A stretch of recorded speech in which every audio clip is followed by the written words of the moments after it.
Hello friends, इस as में हम देख रहे थे आपका बेसिक इलेक्ट्रिकल से संबंधित जो भी आपके इंपॉर्टेंट फार्मूले होते हैं सभी को यहाँ पे डिस्कस कर रहे हैं। ठीक है, इससे पहले हमने 7 पार्ट यहाँ पे डिस्कस किए हैं। ठीक है, अगर वो नहीं देखें प्लीज़ उसको जाके देखिए। उसका जो लिंक है मैं अपने कमेंट बॉक्स में पिन कर दूंगा, वहाँ से आप जाके देख लीजिए। ठीक है, और इसी के साथ मैंने अपने टेलीग्राम ग्रुप का भी आपका लिंक डाला है कमेंट में। ठीक है, वहाँ से आप ज्वाइन होके इसका जो PDF होता है उसको डाउनलोड कर सकते हो, जिससे आपका जो प्रिंट आउट निकाल के खुद से आपका रिवीजन तौर पे रख सकते हो उसको। ठीक है, और मेरा प्लान है कि मैं आपका जो भी सभी आपका इलेक्ट्रिकल इंजीनियरिंग संबंधित जो भी आपके पेड कोर्स के आपका हैंड रिटन मेरे नोट्स हैं सभी को आप मैं अपने टेलीग्राम ग्रुप में प्रोवाइड कराऊँ। ठीक है, तो नोट्स चाहिए तो प्लीज़ हमारे टेलीग्राम ग्रुप में ज्वाइन हो जाइए। वहाँ से आप फ्री ऑफ कॉस्ट यहाँ पे आपको नोट्स प्रोवाइड किए जाएंगे। ठीक है, जैसा आपको पता होगा कि आपका नए सब्जेक्ट यहाँ पे पूछे जा रहे हैं। ठीक है, जैसे आपका मैटलैब हो गया, ठीक है, स्काडा हो गया, स्काडा PLC इत्यादि संबंधित जो भी आपके मोस्ट इंपॉर्टेंट आपकी थ्योरीज इत्यादि होती है, ये आपका MCQ होता है, सभी को मैं वहाँ पे प्रोवाइड करा दूंगा आपको। ठीक है, इसके अलावा भी जो और सब्जेक्ट हैं आपके इलेक्ट्रिकल उसको तो कराना ही है। ठीक है, प्लीज़ हमारे चैनल पे जो नए हैं उनको सबसे पहले रिक्वेस्ट है कि सब्सक्राइब कर लीजिए हमारे चैनल को ऐसी इंटरेस्टिंग वीडियो के लिए। ठीक है, इससे पहले हमने 7 पार्ट बनाए हैं, उसको जाके देखिए। आज हम परसों हमने जो लास्ट वीडियो में डिस्कस किया था, हमने इलेक्ट्रोमैग्नेटिज्म इत्यादि डिस्कस कर रहे थे, उसमें हमने परमेबिलिटी इत्यादि, रिलक्टेंस इत्यादि हमने वहाँ पे डिस्कस किए थे। ठीक है, आज हम देखने वाले हैं सिंगल फेस आपका मोटर। ठीक है, तो सिंगल फेस मोटर आपको जैसे पता होगा कि सिंगल फेस मोटर आपका हम बेसिक इलेक्ट्रिकल के अंतर्गत ही पढ़ते हैं। ठीक है, सिंगल फेस मोटर का अर्थ क्या होता है, जो हम घरों में बिजली आती है सिंगल फेस आती है, उसमें जो वर्क करती है मोटरें आपका, तो उसको जो सिंगल फेस पे वर्क करते हैं सिंपल से आपका सिंगल फेस आपका मोटर कहलाती है। ठीक है, ये आपकी नॉर्मली आपके 2 प्रकार की होती है। कौन कौन से आपकी नॉन कम्यूटेटर टाइप और कम्यूटेटर टाइप। ठीक है, कम्यूटेटर क्या होता है आपका, सिंपल से आपका जैसे आपका AC टू DC में चेंज करने के लिए आपका यूज़ होता है। जैसे आपको बता दें कि आपका आपका DC चाहे जनरेटर हो चाहे आपका AC जनरेटर हो, जनरेटर दोनों आपका AC ही करता है। ठीक है, ये आपको पता होगा पहले से। तो DC जनरेटर होता है, ये आपका AC जनरेटर होता है, क्या करता है आपका जनरेटर AC या AC ही करता है, लेकिन बाद में कंप्यूटर लगा के आपका जो DC जनरेटर होता है लास्ट में आपका DC कर लेता है और AC आपका सिंपल आपका AC ही प्रोवाइड करता है। ठीक है, तो देखते हैं यहाँ पे जो नॉन कॉम्यूटेटर टाइप आपके मोटर्स होते हैं सिंगल फेज में, तो आपका इंडक्शन मोटर में सैडेड पोल इंडक्शन मोटर आ जाती है, स्प्लिट फेज इंडक्शन मोटर आ जाती है, और रिलक्टेंस स्टार्ट आपका इंडक्शन मोटर आ जाती है। सिंक्रोनस मोटर की बात करें तो आपका सिंक्रोनस मोटर में 2 मोटरें आती है आपकी, रिलक्टेंस और हिस्टेरिसिस। ठीक है, सिंक्रोनस मोटर वो मोटर होते हैं आपके जिनकी सेम स्पीड बनी रहती है, कांस्टेंट या सेम आपका कांस्टेंट स्पीड बनी रहती है, उसको क्या बोलते हैं, सिंक्रोनस मोटर बोलते हैं। ठीक है, और कम्यूटेटर टाइप में बात करें तो ऐसी पूछी जाती है। देखिए फ्रेंड्स, ये अभी ऐसी नहीं है, ये आपका जो पर्ल यहाँ पे लाइन है सभी आपका यहाँ पे क्वेश्चन है, MCQ में आए हुए हैं पहले से। ठीक है, इसको आप ध्यानपूर्वक यहाँ पे देखिए। ठीक है, जैसे कम्यूटेटर टाइप में पूछा जाता है कि आपका जो AC सीरीज मोटर कौन सी टाइप की है, नॉन कम्यूटेटर है, कम्यूटेटर है। ठीक है, यूनिवर्सल हो गया, रिपल्सन, ये आपकी तीनों कम्यूटेटर टाइप की हैं। ये मोस्ट इंपॉर्टेंट क्वेश्चन ये बनता है आपका, जो रिलक्टेंस मोटर होती है वो क्या है आपकी, सिंक्रोनस है कि नहीं है। ठीक है, तो रिलक्टेंस क्या आपकी और हिस्टेरिसिस क्या आपकी, दोनों आपका सिंक्रोनस आपकी मोटर हैं। नेक्स्ट देखते हैं आपका, इनकी कोई स्पेसिफिक यहाँ पे बातें याद रखनी है। जैसे सिंगल फेस आप मोटर हम पढ़ेंगे तो उनका डिज़ाइन आपको भले ही याद ना हो, लेकिन उसके जो कैरेक्टर इत्यादि होती है मोटर के वो आपको डेफिनेटली याद रखना है। ठीक है, तो सिंगल फेस को देखते हैं। जो रोटर स्क्वायरल केज टाइप का होता है यहाँ पे। ठीक है, स्क्वायर यहाँ पे हम मशीन में डिटेल में पढ़ेंगे। आपका 2 प्रकार के, जैसे साइलेंट पोल हो गया, स्क्वायरल केज यहाँ पे टाइप आपका पोल से हो गया, आपके रोटर हो गए। तो यहाँ पे हम कौन सा यूज़ करते हैं, आपका स्क्वायर केज यहाँ पे टाइप यूज़ करते हैं। ठीक है, नॉट सेल्फ स्टार्टिंग, बिल्कुल बहुत मोस्ट इंपॉर्टेंट है। आपका जो सिंगल फेस आपको मोटर होते हैं क्या नहीं होते आपके, सेल्फ स्टार्ट नहीं होती है। नेक्स्ट देखते हैं आपका जो वाइंडिंग होती है, आपका जो ऑक्सिलरी 1 3 आपका थर्ड में होती है, स्लॉट में यूज़ होती है, और रनिंग के टाइम आपका 2 थर्ड आपका स्लॉट यूज़ होता है। ठीक है, देखिए बहुत इन फेज जो क्वाड होता है। ठीक है, ये इस तरह का डायग्राम, इसको आप रिजल्टेंट आपका 5 यहाँ पे याद ध्यान रखना है। इसका जो डिटेल में हम तब पढ़ेंगे जिसका थ्योरी हुआ। प्लीज़ हमारे कमेंट बॉक्स में बिल्कुल बताइए अगर आपको इसकी थ्योरी भी चाहिए। ठीक है, बेसिक या किसी भी सब्जेक्ट उसमें हम अगर चाहते हो तो बिल्कुल आप कमेंट में बताइए, हम उसको करेंगे। यहाँ पे आपको पता है कि यहाँ पे फॉर्मूला हम बेस कर रहे हैं, तो हम थोड़ा यहाँ पे फॉर्मूला ही देखेंगे सिर्फ। ठीक है, अगर आपको कहीं पे हम थोड़ा डिफिकल्ट हमें भी लगे कि यहाँ पे बताना चाहिए, तो वहाँ पे हम बिल्कुल यहाँ पे डिस्कस करेंगे। ठीक है, हम इंपॉर्टेंट एक पॉइंट आपको बताते चलेंगे। 5R का मतलब होता है जो रिजल्टेंट यहाँ पे आपको मोटर में जो फ्लक्स बनता है, कितना बनता है आपका 5m/2 E j omega T plus 5m/2 E minus j omega T. ठीक है, जो इंड्यूस्ड MF होता है कितना होता है आपका, एंटी क्लॉक में जो आपका EMF बन रहा है और क्लॉकवाइज में जो MF बन रहा है, दोनों का आपका रिजल्टेंट आपका सम होता है। ठीक है, ये आपका NR का मतलब क्या होता है, आपका रिजल्टेंट आपका क्या होता है, स्पीड होती है, और आपका ये सिंक्रोनस एनएस हो गया, ये माइनस में आपकी स्लिप हो गई, ठीक है। ये फॉरवर्ड टॉर्क में आपका ग्राफ दिया है, ये आपका रेजिडुअल में दे रखा है, और बैकवर्ड में आपका क्या दे रखा है, टॉर्क में दे रखा है, ठीक है। इस तरह से ये सिंपल सा आपका कुछ आपका डायग्राम में सिंगल फेज का आपका जो बनता है, ये मेन वाइंडिंग होती है, ठीक है। आपका स्टार्टिंग वाइंडिंग, पहले आपका स्टार्टिंग वाइंडिंग में करंट आपका प्रोवाइड की जाती है, लगभग आपकी जब 70% तक आपकी स्पीड बढ़ जाती है आपकी मोटर की, तो क्या करते हैं, आपका ये रेसिप्रोकल आपका स्विच होता है, उसके द्वारा इसको डिस्कनेक्ट कर किया जाता है, और जो आपका करंट प्रोवाइड होती है कहाँ से होती है, आपका आईएम जो मेन आपका कॉइल होती है वहाँ से आपका प्रोवाइड होती है करंट, ठीक है। फर्स्ट आपका मोटर देखने वाले में अभी स्प्लिट फेज इंडक्शन मोटर, ठीक है। इसकी सबसे बड़ी खासियत क्या आपकी, जो स्टार्टिंग आपका टॉर्क होता है लगभग 1.5 से 2 गुना होता है आपका, जो फुल लोड होता है उस समय से आपका स्टार्टिंग में ज़्यादा लोड देखने को मिलता है, टॉर्क देखने को मिलता है। रिलक्टेंस स्प्लिट फेज यहाँ पे फर्स्ट देखने वाले हैं, ठीक है। तो रिलक्टेंस स्प्लिट फेज में क्या आता है आपका, जो आपका स्टार्टिंग में जो आपका लगा रहता है वाइंडिंग, उसमें क्या लगा रहता है, आर लगा रहता है, आर के आपका रेजिस्टेंस यहाँ पे यूज़ होता है, ठीक है। इसमें इंपॉर्टेंट हम यहाँ पे फैक्ट देखेंगे, वो आपको याद रखना है, ठीक है। जैसे आपको बोलेंगे तो आपका अल्फा की वैल्यू कितनी होती है इसमें, तो 20 से 30 आपका डिग्री होती है, किसमें, रिलक्टेंस स्प्लिट फेज में कितना होता है आपका 20 से 30% सॉरी डिग्री आपका क्या होता है, अल्फा का मान होता है। डायरेक्शन चेंज करने के लिए आपका क्या यूज होता है, मेन या ऑक्सिलरी के दोनों टाइम पे आपका टर्मिनल रिवर्स किए जाते हैं आपका, ठीक है।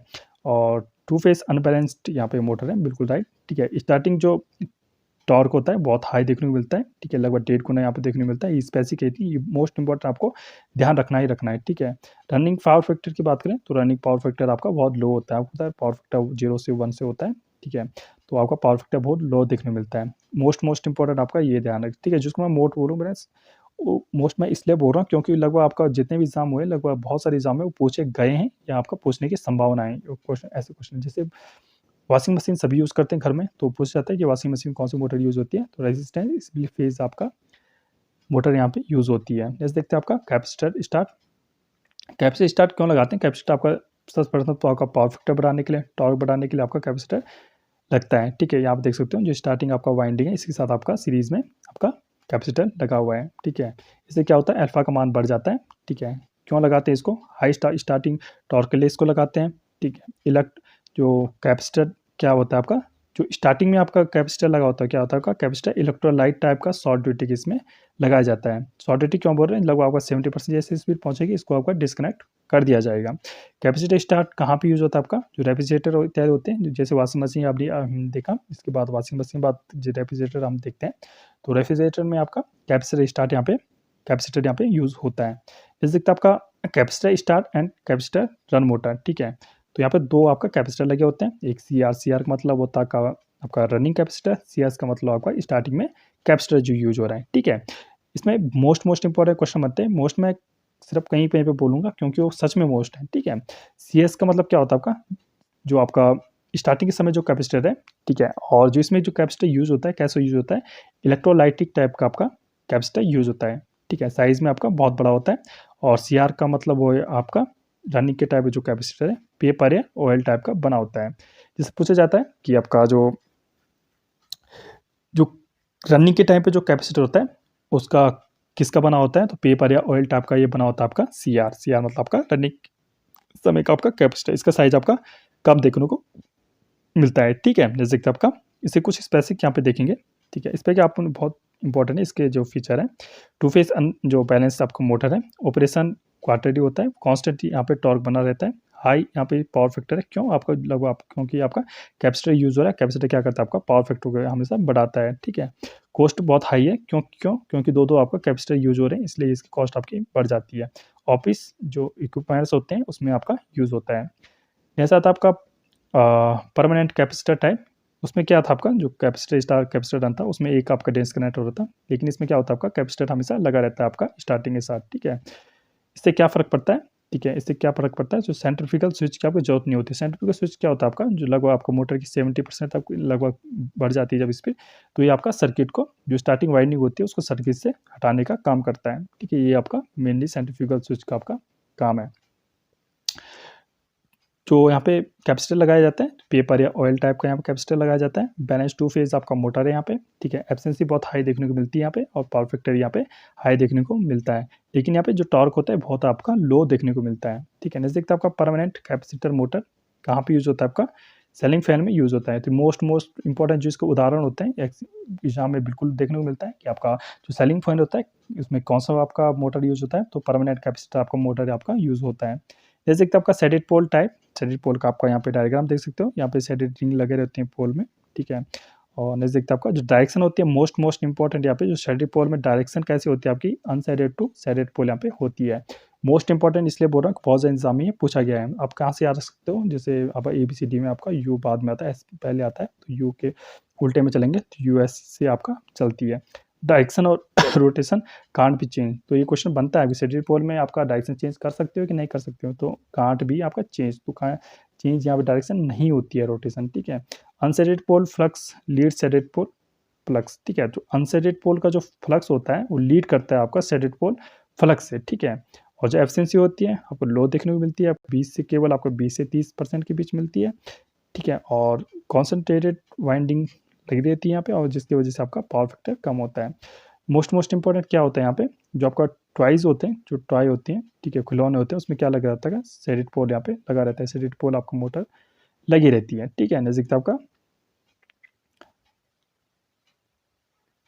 जैसे कि आपका कॉम्यूटेटर टाइप, अब तक हमने देखे नॉन कॉम्यूटेटर टाइप देखे थे, अभी तक हम देखने वाले आपका कॉम्यूटेटर टाइप, ठीक है। तो कॉम्यूटेटर टाइप में आप फर्स्ट देखने वो रिपल्सन मोटर, ठीक है। तो रिपल्सन मोटर में इसका हम डायग्राम यहाँ पे देखने वाले हैं, ठीक है। तो ब्रश यहाँ पे रहते हैं, ठीक है। लो रेजिस्टेंस यहाँ पे जंपर लगाए जाते हैं, ठीक है। यहाँ पे रोटर यहाँ पे देखने को मिलता है। इसके सिर्फ देखिए हम स्पेसिफिक जो कैरेक्टर होते हैं वो देखने के, वो हमें याद रखना बहुत ज़्यादा इंपॉर्टेंट, ठीक है। जैसे रोटर क्या होता है, सेम डीसी जो मोटर में आपका रोटर लगा रहता है वो यहाँ पे यूज़ होता है। Brushes shorted by jumper, jumper के द्वारा आपके जो ब्रश होते हैं वो सॉर्ट किए जाते हैं। रोटर डिस्ट्रीब्यूटेड नेचर, ठीक है, डिस्ट्रीब्यूटेड टाइप का आपका नेचर के होते हैं। इसमें इंपॉर्टेंट ये आपका जो अल्फा की वैल्यू 0 या 90 होती है, उसमें क्या होता है आपका टॉर्क यहाँ पे 0 देखने को मिलता है, ठीक है। यहाँ पे 0 है, यहाँ पे लिखो 90 अब क्या होता है, यहाँ पे 0 देखने को मिलता है। तो मोस्ट इंपॉर्टेंट आपका सिर्फ ध्यान रखने का यही है कि आपका जो अल्फा वैल्यू जब 0 90 डिग्री होती है तो क्या होता है, आपका टॉर्क का वैल्यू 0 होता है। मैक्सिमम कब होता है आपका, जब आपका अल्फा का वैल्यू आपका 45 डिग्री होता है, तो इसमें क्योंकि आपका 10 जो 45 मान होता है 1 होता है, तो आपका मैक्सिमम देखने को मिलता है। देखिए जो स्पेसिफिक जो कैरेक्टर्स हैं ये इंपॉर्टेंट आपको ध्यान रखना है, जो पॉइंट है। जो प्रैक्टिकली जो अल्फा की वैल्यू होती है 15 से 30 डिग्री के बीच, अब प्रैक्टिकल पूछे तो 15 से 30 डिग्री, वैसे पूछे आपका थ्योरिकली तो आपको 15 डिग्री टिक करना है। डायसन जो रिवर्स करते हैं, जो ब्रशेस शाफ्ट के द्वारा करते हैं, हाई स्टार्टिंग टॉर्क यहाँ पे देखने को मिलता है। जो कैरेक्टरिस्टिक्स हैं आपकी सीरीज मोटर की तरह आपकी गुड स्पीड रेगुलेशन है। गुड स्पीड रेगुलेशन का अर्थ होता है आपका कितनी अच्छे ढंग से आप उसका स्पीड कंट्रोल कर रहे हो, ठीक है। नेक्स्ट देखने वाले हम यूनिवर्सल मोटर। यूनिवर्सल मोटर का अर्थ होता है आपका जो AC एंड DC दोनों पे चलती है आपके, उसको क्या बोलते हैं आपका यूनिवर्सल यहाँ पे मोटर बोलते हैं, ठीक है। इसका डायग्राम यहाँ पे देखने को मिलता है, यहाँ पे फील्ड हो गया आपका, आर्मेचर हो गया, ठीक है, यहाँ पे फील्ड होगा और यहाँ पे ब्रशेस आपके लगे हुए हैं, ठीक है। और देखिए स्पेसिफिक यहाँ पे करेक्टर यहाँ पे देखने को बहुत ज़्यादा इंपॉर्टेंट, यहाँ पे ये बिल्कुल आपका 1 लाइन में एग्जाम में आता है। जैसे आपका AC एंड DC दोनों भी यूज़ होता है। स्पीड बहुत हाई होती है आपकी नो लोड में, लगभग आपका बहुत डेंजरस आपकी 2000 RPM पर आपका मिनट यहाँ RPM यहाँ पे स्पीड होती है यहाँ पे, ठीक है। इसलिए आपको मिक्सर इत्यादि घर में देखा भी होगा कि यहाँ पे जब मिक्सी वगैरह चलाते हैं तो पहले उसमें कुछ आपका डाल देते हैं, नो तभी उसको चालू करते हैं, क्योंकि अगर नो लोड पर चलाएंगे तो उसकी हाई स्पीड यहाँ पे उसको नुकसान भी हो सकता है मशीन को, ठीक है। No load speed limited by friction है विंडेज लॉसेस, जो आपका नो लोड में स्पीड कंट्रोल करने के लिए क्या करते हैं विंडेज लॉस क्या होता है, सिंपल सा ही रेजिस्टेंस होता है, ठीक है, R होता है। उसके अंदर क्या होता है वो power P equal to IR या आपका R इक्वल टू IM, ठीक है। P इक्वल टू IR क्या होता है आपका पावर के तौर क्या करता है आपका जो लॉस जो ऊष्मा होती है हीट के रूप में आपका क्या करता है पावर का लॉस कर दिया, जिसकी वजह से क्या होता है आगे आकर पावर आपकी कम पहुंचती है और क्या होती है आपकी स्पीड आपकी कंट्रोल हो जाती है, ठीक है। डायरेक्शन आपका जो रिवर्स कैसे करनी है आपकी, रिवर्सिंग आपका जो फील्ड या आपका आर्मेचर टर्मिनल होता है उसको आपका रिवर्स करके क्या हो सकता है आपका डायरेक्शन आपका चेंज कर सकते हो, ठीक है। Speed not depend on frequency, बिल्कुल आपका फ्रीक्वेंसी आपका ऊपर नहीं करती है, आपका कहाँ पे करती है सिर्फ NS को टू 120 F/P पढ़ेंगे हम जब मशीन में सिंक्रोनस टाइप या इंडक्शन मोटर टाइप है वहाँ पे हम पढ़ेंगे, ठीक है। सिंपल होता है आपका कॉस्ट रेटिंग भी हाई स्पीड होता है। किचन अप्लायंसेज जितने भी होते हैं और वैक्यूम क्लीनर इत्यादि सभी के लिए आपका देखने को मिलता है आपका यूनिवर्सल मोटर। जैसे देखते हैं आपका सिंक्रोनस मोटर, सिंक्रोनस में आपका आता है रिलक्टेंस में, वो मोस्ट इंपॉर्टेंट है आपके। रिलक्टेंस मोटर बहुत मोस्ट इंपॉर्टेंट बोलता है आता है कि रिलक्टेंस जो मोटर होती है क्या होती है आपकी सिंक्रोनस होती है या इंडक्शन, तो क्या होती है आपकी सिंक्रोनस। सिंक्रोनस का अर्थ क्या होता है आपका सेम, ये आपका कांस्टेंट स्पीड इसका अर्थ होता है। रोटर आपका रोटर होता है, स्टेटर होता है, आपका इसका डायग्राम देख सकते हो। इससे कुछ इंपॉर्टेंट पॉइंट देखने वाले हैं। जो स्टार्टर होता है सेम आज आपका कैपेसिटर मोटर की तरह होता है। रोटर होता है आपका साइलेंट टाइप, देखिए जो रोटर होता है एक साइलेंट टाइप का होता है, एक आपका स्क्वायर की आपका पोल होता है, ठीक है। नॉन साइलेंट होता है एक साइलेंट। साइलेंट का मतलब क्या होता है आपका, जिसको उभरे हुए आपका पोल होते हैं, ठीक है। इसको क्या बोलते हैं आपका साइलेंट टाइप आपका पोल यहाँ पे कहलाता है रोटर, ठीक है। कांस्टेंट स्पीड होता है और डायरेक्शन चेंज किसके द्वारा होता है आपका रिवर्सिंग आपका जो करते हैं हम ऑक्सिलरी या मेन वाइंडिंग को किसी को आपका चेंज कर दिया जाए, डायरेक्शन यहाँ पे चेंज हो जाती है। एट नॉर्मल स्पीड में पूछा जाता है कि नॉर्मल स्पीड में किस तरह से यूज आपका बिहेव करता है, तो रन एज आपका सिंक्रोनस मोटर की तरह यूज करता है। और हाई स्पीड में क्या होता है आपका रन एज इंडक्शन मोटर की तरह ही आपका वर्क करता है। एग्जाम्पल के जैसे आपका सिग्नल डिवाइसेस हो गया, रिकॉर्डर हो गया, इंस्ट्रूमेंट आपका टाइमिंग डिवाइस इत्यादि हो गए, सभी में आपका ये यूज होता है। तो ऐसे आप कुछ इंपॉर्टेंट फार्मूला, प्लीज हमारे चैनल को सब्सक्राइब कीजिए अगर पसंद आ रहे हैं ऐसे इंटरेस्टिंग आगे वीडियो के लिए। ओके भाई, स्टे ट्यून्ड, थैंक यू।